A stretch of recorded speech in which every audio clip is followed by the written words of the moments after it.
Welcome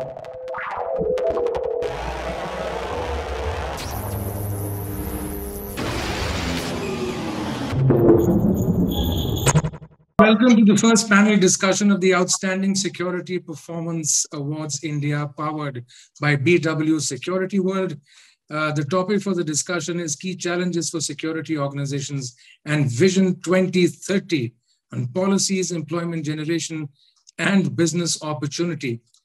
So as we transit from a blue collar to a technology-enabled security service, we hope to have some candor and introspection on where we are and where we want to be, and what are the skill gaps that need to be addressed for the road ahead.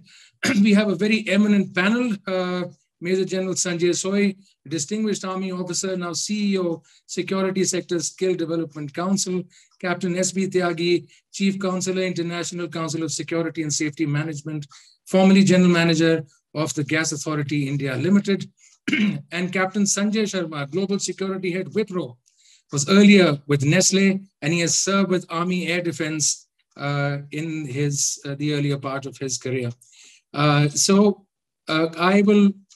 Let's go first to General Soy and put this to him, that what really is the present position, and what is the road ahead, sir? So present scenario, if you see this, the subject which you have mentioned is the key challenges to security organizations and Vision 2030. Yes. So we start with the present scenario, how the things are at present, right? At present, if you see, the private security industry in India is almost 10 million strong, and with almost 24,000 security agencies. And the growth rate is 20%. And the current efficiency is also 20%. Mm-hmm. So that means at present, 20 lakh deficiency is already there. And there's a huge demand which is coming up of 20%. Mm-hmm. That is 20 lakh. That is almost 40 lakh people are there to get employment in this sector. And the fact is, how this growth is taking place, it is not, the things are changing from blue collar to white collar, as you just mentioned, it's not going to be the same chowkidar or danda man in times to come. It is going to be high-tech, security-enabled, and the integration of technology and manpower together with the security industry. So, General Soy, could you give us a sense of what is changing and how you're doing it? In fact, if you see this, at present, how this thing is happening, I'll just take slight background to this, is that when the economy opened up, till then it was more or less chowkidar and there's hardly anything, and the things are, with the growing of economy, the things have happened, with the coming out of the malls, the office complexes, the townships, the government offices, the MNCs, a lot of things, factories, infrastructure development, all these things put a huge demand on security industry. And there's a tremendous growth rate, and which is happening in times to come also. It is said that by 2025, the total demand or people being employed would be almost 20 million. So what's happening now is with this, the integration of the technology has to take place at present. And there's some challenges which are there in India. Yes. One is that quality of security personnel, which is very, very serious challenge, and which we need to look into, think over it. And we are doing it, like I would say that as an organization of SSSDC, and I'm also already a CEO of Capt. Our focus is to take the training level to the security industry level to global level. Surely. So what is the Skill Council doing about it, sir? Basically, what we are focusing, like at present, as a Capt, we have signed number of MOUs with whether it's Security Association of South Africa, Security Institute of UK, or International Security Industry Organization, that is ISIO for Biological Threat Security, or International Association of security investigator regulator, that is ISAIR. They are the regulators of 52 states in US and other countries. And also training on the disaster management. And we are also focusing on now recently we have signed up a MOU with International Foundation of Protection Officers.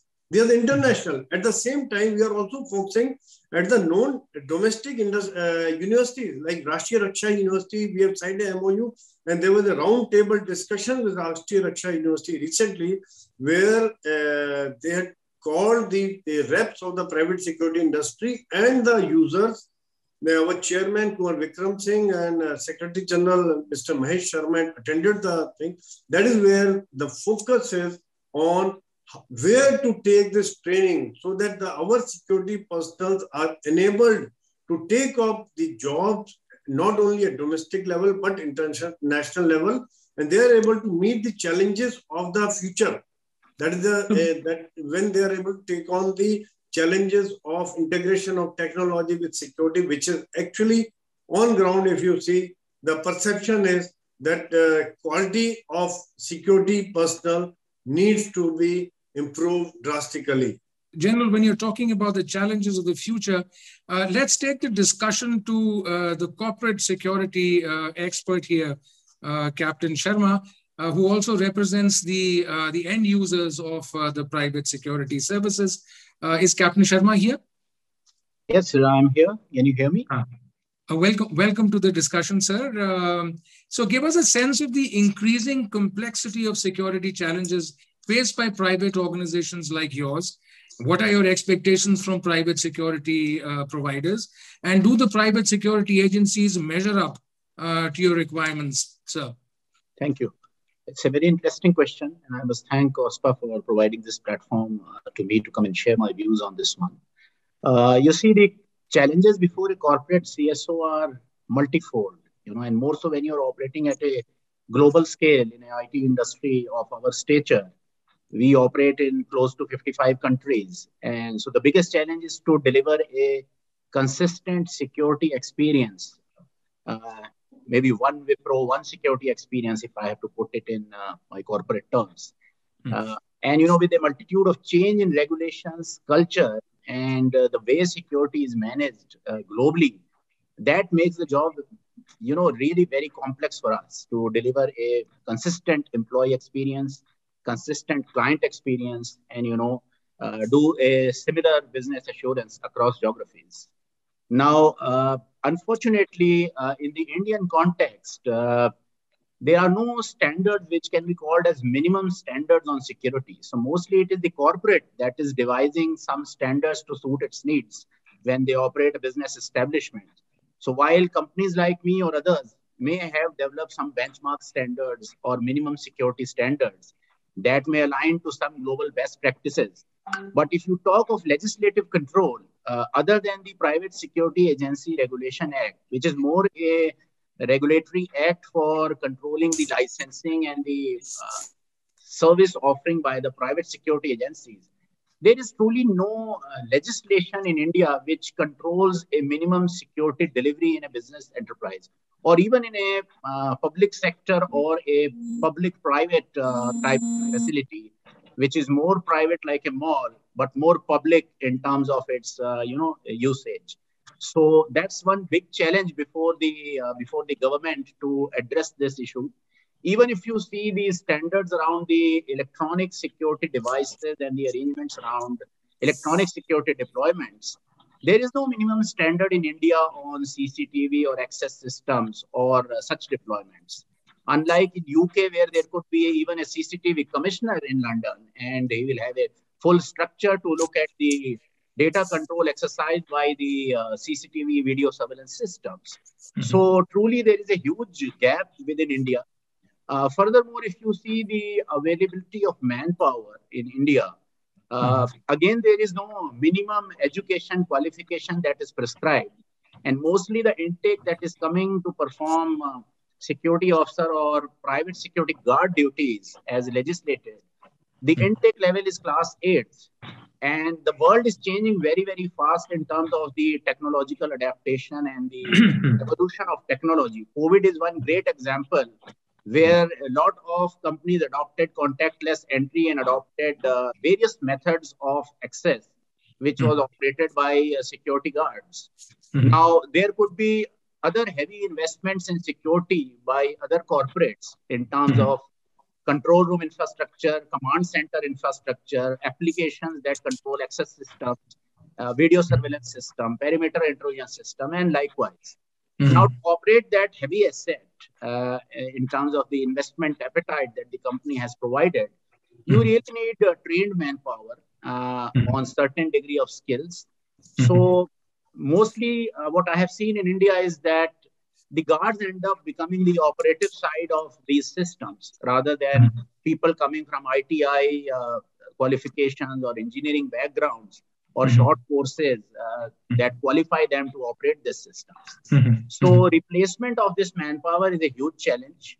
At the same time, skilling of these manpower is a huge issue because each company may operate a different technology and a different system. But even on the principal side, that education is lacking. I think it's high time that we have to really look up to a vision of 2030 and days to come. The industry focuses its attention on digital transformation and looks at developing the manpower that has to operate the systems or come and operate a security function, whether as a partnership approach or as a contracted service. Captain Sharma, you represent a very high-tech company, a major high-tech company. What's your sense? I mean, of course, you conveyed through your initial remarks that there is a big gap between the expectation of corporates like yours and the kind of service which is being provided by a growing private sector security industry. Do you believe that they are ready for technology enablement? How ready are they? Are they, in your experience, how ready are they to embrace technology? Let me answer that. There was an interesting study carried out between Accenture and Microsoft on the future of security for the last 5 years back. So it was covering right up to 2021. And they looked at this aspect. And one of the findings in that report is that the industry maturity on adaptation of these skills, India is lagging behind nearly by a decade. So that is the current situation in terms of the manpower quality or training quality that is available in India. And for right reasons, the industry has not been able to do a good attraction in terms of creating the right job roles, right pay levels, and the right career pathing for such manpower. That is causing this divide to only increase by the day. So, Captain Sharma, you represent the corporate sector view. Let me take this to Captain Tyagi, who's had significant experience in providing security to a public sector enterprise. Do we have Captain Tyagi with us? Yeah, Vishal, I am here. So you just heard Captain Sharma say that there is a big deficit. There's a big regulation deficit. And there's also a problem of quality and intake. He says that the entry level, the intake could be class 8 level personnel who are being taken in. And they do not seem to be measuring up to the higher end expectations. So what is your take on it? And how do you think, what are the key skill gaps which need to be addressed, and how can that be done? Thanks, Vishal. In fact, I would like to play a role of Vidur to Sanjay. What Sanjay Sohi and Sanjay Sharma has said, I try to give a different perspective because I have seen what sector needs and what sector supplies. I'm talking about the entire industrial security sector, where part is divided into half, that being represented by private security industry, the service providers, and remaining half is the end user, the takers of the service. And with this role, I have that magical mirror through which I can see what the world is going to be in 2030. 2030, it requires a view of opportunities available while also recognizing the risk and the challenges. We know that if we achieve the vision put forward by global goals, our world will be radically better place. So how do we envision world in 2030? Because if we fail in visualizing what is going to be 2030, we will also fail in predicting what would be the requirement and what would be the way and purpose of filling the gap, service takers and service providers. There is a deficit, there is a definite gap. So let's understand what 2030 is going to be. And before forecasting, I am reminded of saying by Niels Bohr. He was very famous physicist, and he said that prediction. So organizations and individuals, as the World Economic Forum and Bill and Melinda Gates have risen to the challenges to envision the world in 2030. And common themes include increasing urbanizations, growing displacement from conflict and climate change, near universal access to the internet, and end of the internal combustion engines and less resource intensive food system. So if this is the word which is going to be, let's understand that technology is going to be a disruptor in the industry. If technology is the enabler. How ready are the PSAs to adopt technology, to be technology enabled? Yes. Okay. Let me put focus on that. There are going to be various technologies coming up, as today there are many technologies available, and it would be very naive and impractical to think that security technologies which are available or which would be available are going to solve all our problems. If that is the feeling, that probably we have not either understood our problems or we have not understood the technologies properly. So technologies are going to be enabler, but then the application will always remain based on human interface. The people who are trained and skilled to handle those technologies. And today and even tomorrow in the future, there's going to be big gap. Today we have security manpower. Capt has. So what would your recommendation and suggestion be for General Soy, sir, to fill this gap? Okay. So what would be the impact on security? Security manpower first, and that is the sector General Soy looks after. The security personnel really need to specialize. Not only they need to properly get training on basic security duties, which Capt puts focus, and the Private Security Agency Regulation Act also prescribes with a specific syllabus. But that is the minimum entry level. But end users like Sanjay, Sharma, and many of those in corporate security are going to demand security personnel specialize, not only just working and specialize in handling the technological solutions. There are security systems, there are security gadgets, and today security guards barely able to meet the essential requirement. So they would be put to use handheld metal detector and they fumble. They would be required to go through the details of door frame metal detectors and they do not know the basics. CCTV system is just not going to look at the screen. There would be CCTV auditing also. So there are system operations, CCTV auditing, intelligence collection, and there might be requirement of crime scene investigation, if not investigation, crime scene preservation. So security guards and those security guards behind them, the security agencies, they also need to create niche, the specialization. Just providing manpower, barely meeting the essential requirement, they come through the compliance screening, okay. But beyond compliance, today customers started demanding, and this sector also, as any other service sector, is going to be driven by the demand from the customer.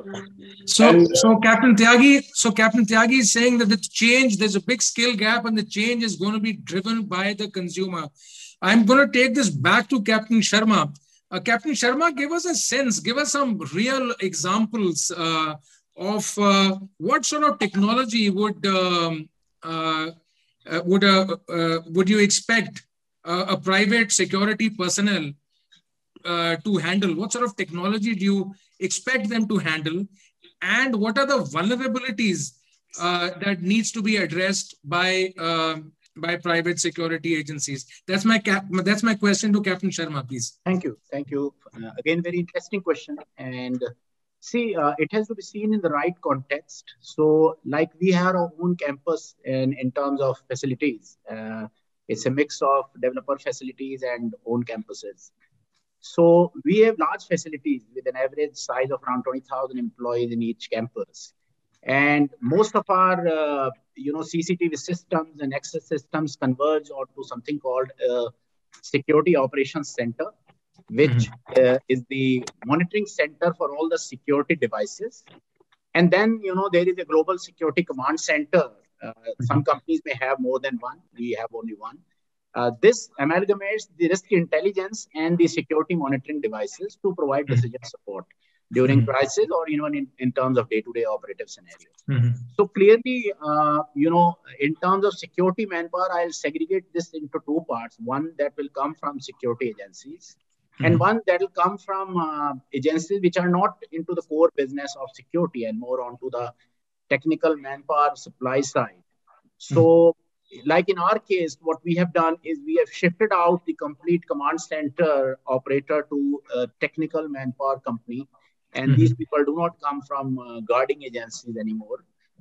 Clearly, because there was a huge gap in terms of the competence and the capability. And the demands on the company was very high in terms of professionalism and delivery of, the right intelligence, right analysis, right operation in terms of various high-end applications. So we use close to around 20 security applications on the tech side to deliver services across multiple systems, ranging from basics as ID badge creation and printing softwares to, guest pass system, which is the Vista system, or even, the vendor management portal and the systems around that, security incident management portals, or even the monitoring of, the critical systems like the access systems, batch programming, deprovisioning of access levels, CCTV monitoring. So are you really looking at a highly skilled personnel instead of the class 8 intake level, which we are getting mostly from the security agencies at the moment? Absolutely. So that is where I'm saying that the PSA, if they have to really catch the opportunity, they must upgrade their service levels with hiring of right quality of manpower and offer that service. Otherwise, if they are not early movers in this sector, slowly they will lose out on their advantage, which they have been holding, as a tradition. So risk is changing, the expectation is changing, the client demand on us is changing, and accordingly, our demand on our service provider is changing. So they have to adjust, otherwise they will miss the bus. And, that is happening, quite frequently across mature corporations which have some security structure, some governance mechanism. Even, the COVID period, the capacity to undertake virtual trainings or virtual audits or virtual compliance dashboards, that is not very much evolved across all the security companies. And they are not invested heavily on the people side or on the skill upgrade side. They are mostly invested on the recruitment side and on the business development side. So I think they must shift their focus into areas which will deliver client value, value for money that they spend, and participate in risk mitigation activities with a very, very professional, foot forward. And that is clearly the ask from us. We are complementing that with the risk consulting agencies which come and do the needful. But if PSS have to take that advantage, they must sharpen up this area. So the private security agencies need to up the game, which is what the corporate consumer is saying. And let me now take this to General Soy again. General Soy, the ask from industry, from the consumers is staggering. So give me, do you think that there is a vision of a transformation really to where the key security providers are really highly skilled and highly educated people? Is that the kind of visioning we have, General Soy? Vishal, absolutely very good question. The way Captain Sanjay also brought out and he has highlighted that there is a requirement of highly trained security personnel. I would like to bring out a couple of other things also. Like if you see this, in today's environment, PSAs need to either perform or perish. The big players are coming in. The multinationals are coming in. They are already here. The more multinationals are there, the more organized players will come in. So if they don't perform, if they don't deliver, and they don't invest in manpower, training, and with the latest technology, then they're going to perish. They're going to finish. I mean, it's a simple thing as any other business establishment or any other business venture. And the next thing is that at present, this industry is at the threshold of breakout. Because the way it is all linked to the economy, it is all linked to the infrastructure growth, it is all linked to the different kind of security threats, which are growing at a phenomenal speed. It has a direct impact on the growth of the private security industry. And what Captain Sanjay had brought out, I fully agree with them. If the private security agency were not able to deliver the high-tech manpower, they had to outsource it. So now, these days, the thought is to have an integrated things. Security, facility management, even the high-tech things, and even the hospitality or everything combined. Because wherever you're providing these facilities, at least a lot of expenditures get cut. And the service taker also has to deal with single person, one agency only. So we need to think of that to bring different services under one umbrella, under one roof. That is also one of the thought process which is happening. And the Vision 2030 is absolutely, we are seeing the market changing. From the concrete market, we are getting into the e-commerce, we are getting into the more and more technology things that are coming in. So security agencies also need to be aware and be alive to the situation, for sure. General, the opportunity is enormous. As you say that the security needs are increasing by leaps and bounds. And this session is about vision for the future.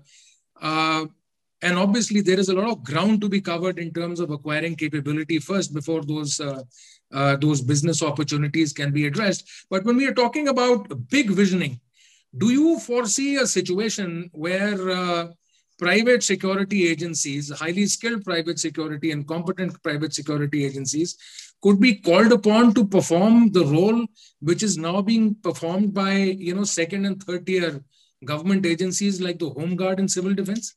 Absolutely. Vishal, we have had a discussion with police foundation divisions, and that is where the government is also looking at it to outsource a lot of non-essential and not so important tasks to the private security agencies and outsource it. So that their also cost of the running a big establishment is also reduced. The things are outsourced. A lot of things are happening in the West is already there. In India, we need to take that step. And probably for that, the industry also need to gear up for that. Because unless we develop the kind of credibility which we need to have, so that the government can trust, yes, we give them, there would be integrity, there would be discipline, they would deliver, and there would not be any compromise in the whatever task has been given to them. Then only they will deliver. And all that need training, and more training. Frankly, that's the only thing they need to focus on that. And only 160 hours training based in Pasara is not enough. People need to think big. People need to think beyond that. They need to work on the specialization. They need to think to acquire new technology. But when you talk about 160 hours, the requirement, what is the nature of compliance? What would be the percentage of companies which are providing 160-hour training to its personnel, sir?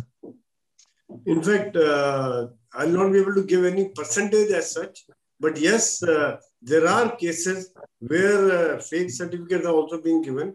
And we need to think that is where the Capt and we come into play, and we keep urging the government that we need to have the compliance. We keep urging our industry players, our PSAs, that if you don't comply, then you are losing in the long run.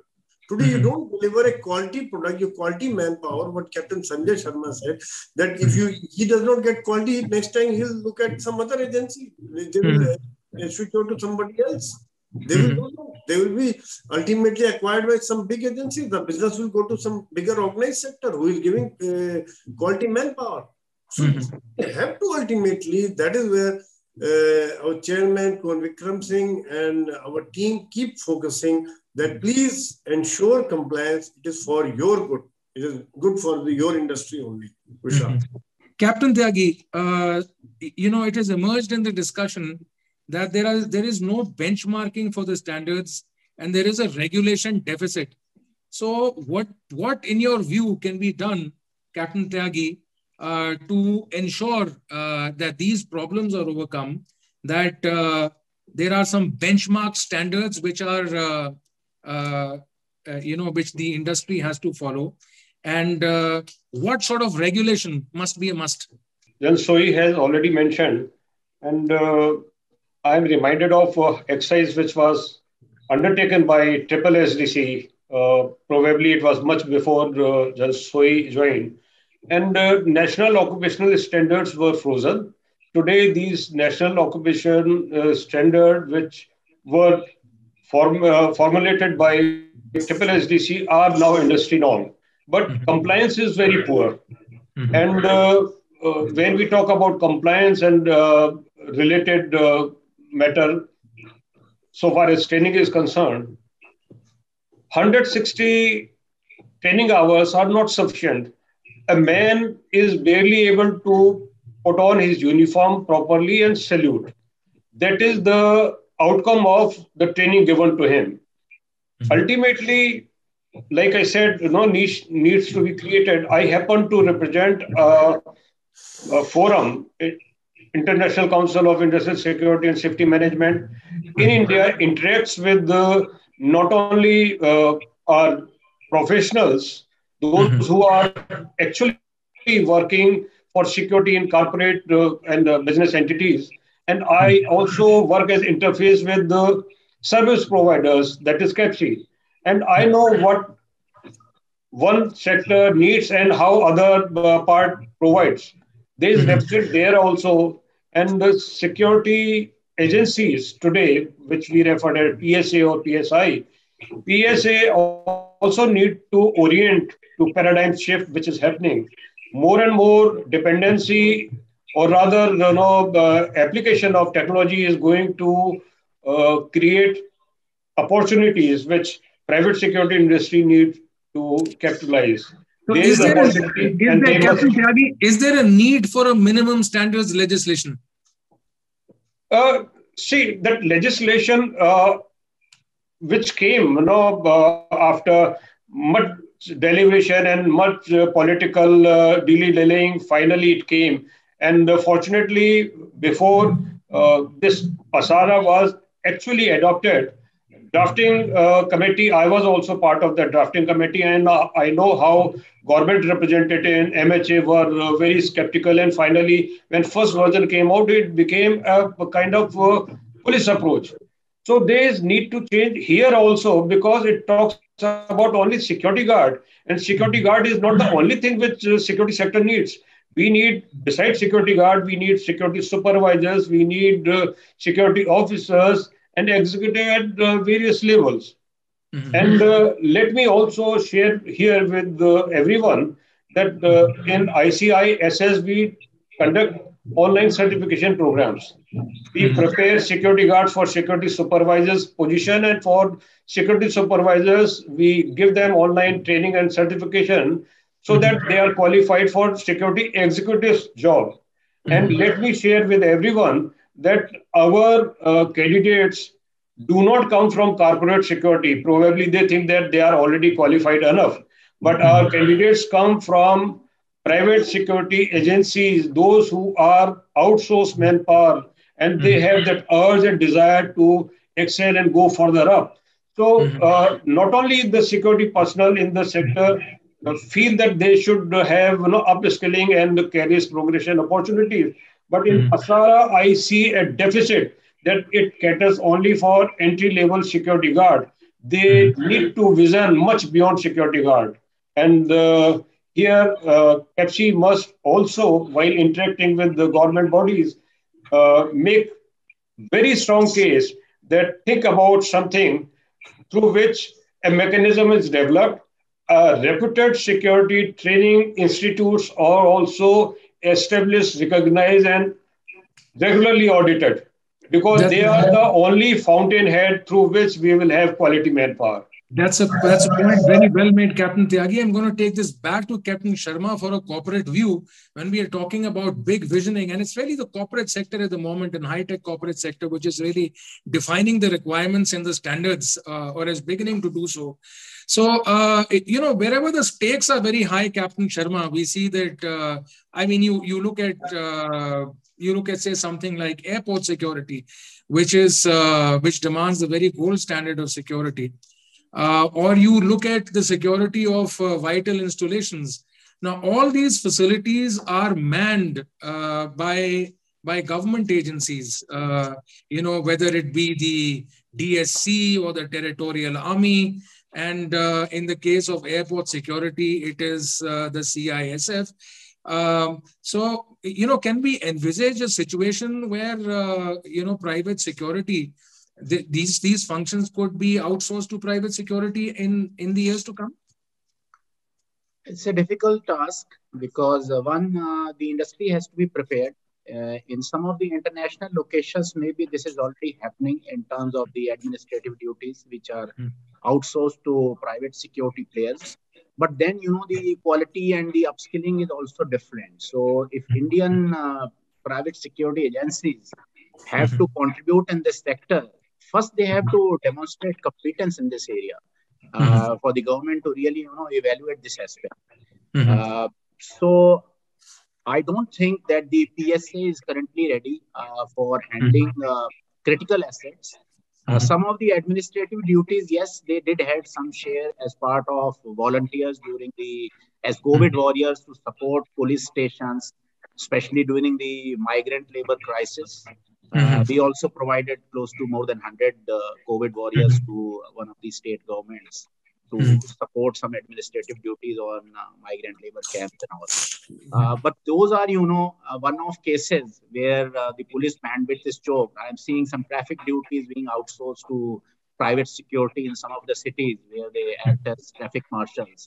But if private security has to assume a larger share of work here, they will have to be empowered also through the legislation change. Otherwise, they are only in supporting role, and truly, only complementing the police, shortages, I would say, whenever there are shortages of police. But notwithstanding that, the private security should move forward at least in terms of adoption of some industry standards, if not, if there is no minimum legislation. So there is one very beautiful standard which came out from ISO organization for private security agencies. It is ISO 18788. It came out in 2015. The act came out in 2005, 10 years later. But even in the Indian context, if you see out of some 25,000 companies which General Secretary mentioned, if you do a survey on these companies, there will not be, even a single digit in terms of adopters of this standard. So the voluntary approach to standard adoption is something which there should be a mindset change in the minds of private security agency owners. And that is where you will add value to the end user, because corporate governance is being looked at as a very, very important sustainable item. And even if you see the gender balance, private security agencies, the gender balance in the private security domain at the grassroots level is not adding much value, whereas this could be a reportable GRI index item, for top corporations.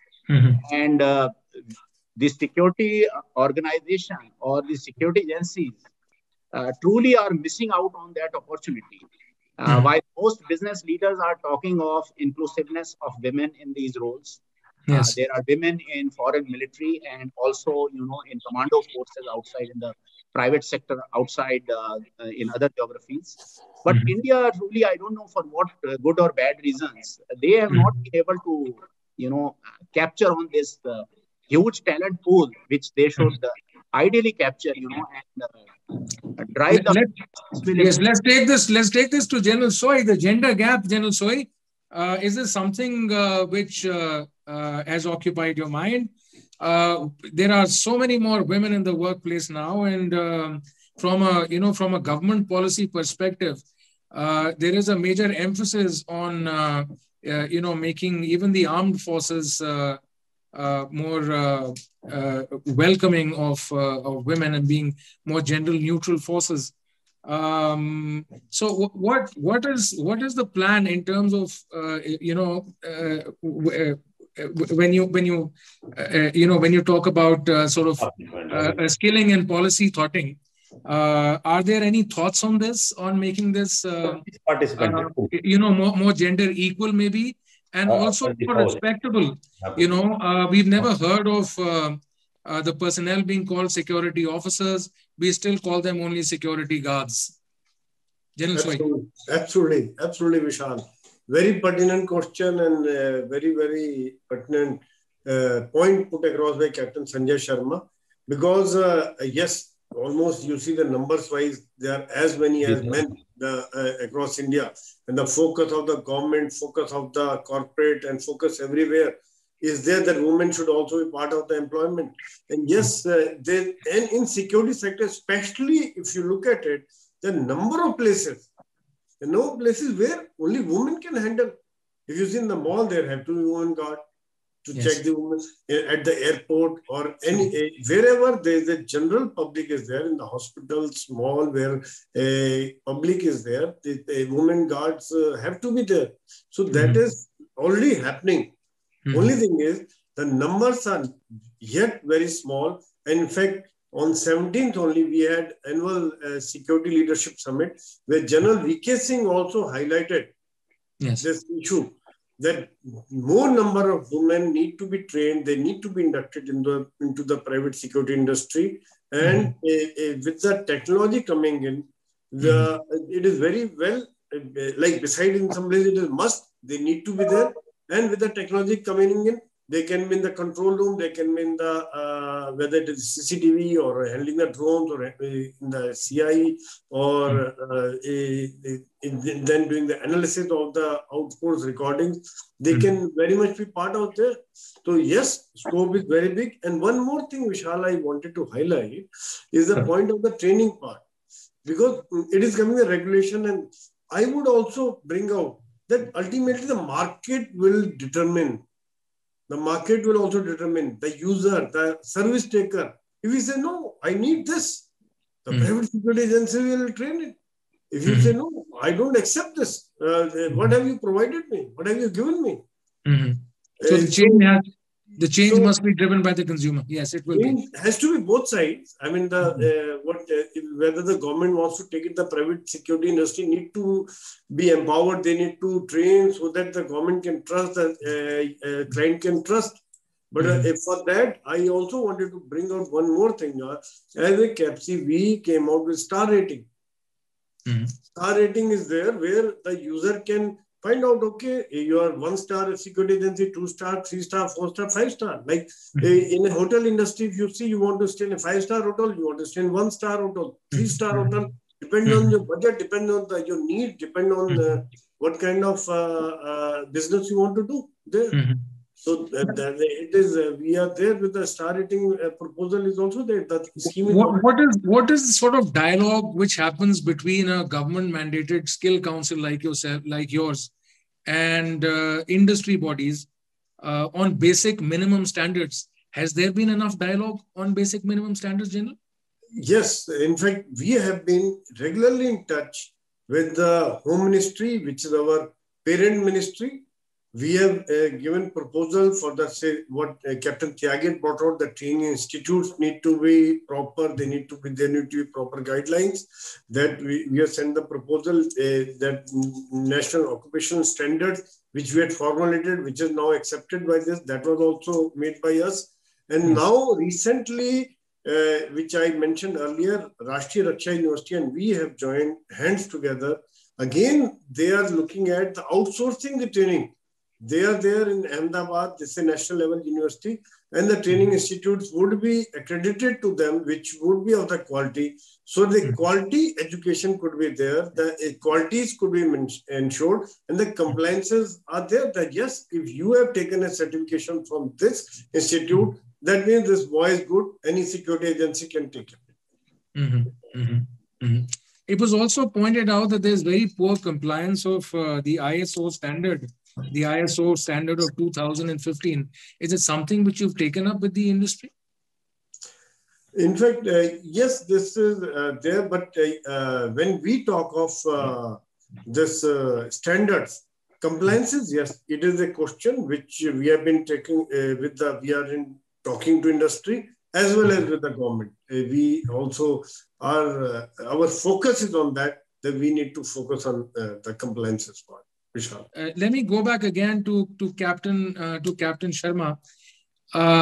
Give us an example or a moment where you can illustrate the kind of improvement which is required in the skilling of private security agencies. This is not to sort of find fault, but in a manner of constructively suggesting a scaling up of their capabilities, sir. Yeah, thank you for that. So my view is also not critical, while it's only to support the industry to stimulate their thinking, to reform and improve from where we are, because we are talking of Vision 2030. Now, in terms of skilling, as I said, first, I think you should change the intake pattern. Now you're also teaching security as a voluntary subject in some schools, and General Sohi would agree with that this has been used as a vocational subject. Now, when these students pass out with 4 years of security education and they become employed either after class 12 or even after doing their graduation in this domain, what is their employability?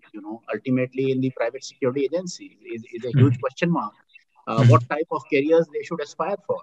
As against someone who is on a mass recruitment drive by PSA and has class 8 as the intake value. And then you have a problem of lateral hire coming from other agencies with some experience and getting fitted into the same band as a private security guard, because the salary levels in most contracts across the business enterprises in India are much flat like a government contract, like everybody gets the same salary whether you have 1 year experience or 3 year experience or 5 year experience in a certain category. So the way the guards are positioned in terms of experience to capability metrics, the private security agency must reform their models in terms of how they position this to the end user and drive value for everybody in the value chain. So that's one big change in shift, which can also have a direct connection to the competence and the skill certification. So if we are talking of skill certification, there is certainly a gap on the tech side. So system integrators, who will skill them is still unclear, which is going to play a very big role in days to come as you adopt technology. And when PSAs offer a range of service that we will deploy systems and CCTV and access come to us as a one-stop shop, we must also understand what is their capability on system integrators and how are they being trained. And whether there is a skill certification on this category of manpower or even maintenance engineers who perform your AMC task on security systems. What is their skilling? So maybe there is a food for thought before the skill council to integrate this line of people also into the physical security skilling at some stage, and really look at a higher degree of certification for them, because they may be coming from an ITI background or something, and equate them at par. And then, of course, is the voluntary adoption of standards, as I said. So a comparison around global standards, what is the end user ask? So when you develop standards, I had a look at this qualification pack, which was created for a variety of job roles in the skill council, starting from security guard to a CCTV operator to a supervisor and to an assignment manager. But, the ask on the guard is huge with a 8th class qualification. So how much is realistic And on one side, we are not able to deliver a basic induction training of 20 days, which is prescribed by law to be done over 160 hours. We are falling short there. And so it's really puts a big question mark. How will a guard invest his time on a 30-day skill program if he is currently employed? So those are challenges before the Skill Council and the industry organization, which must be addressed with a very, very objective view before the government.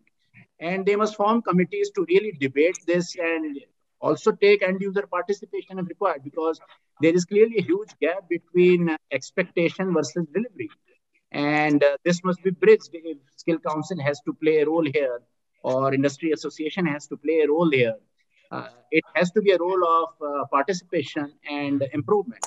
Yes, so the gap needs to be bridged, and this is great food for thought indeed for for the decision makers. And coming from Captain Sharma, who represents a global company where they would have experience of private security agencies, they have engaged overseas also, so they're very well placed.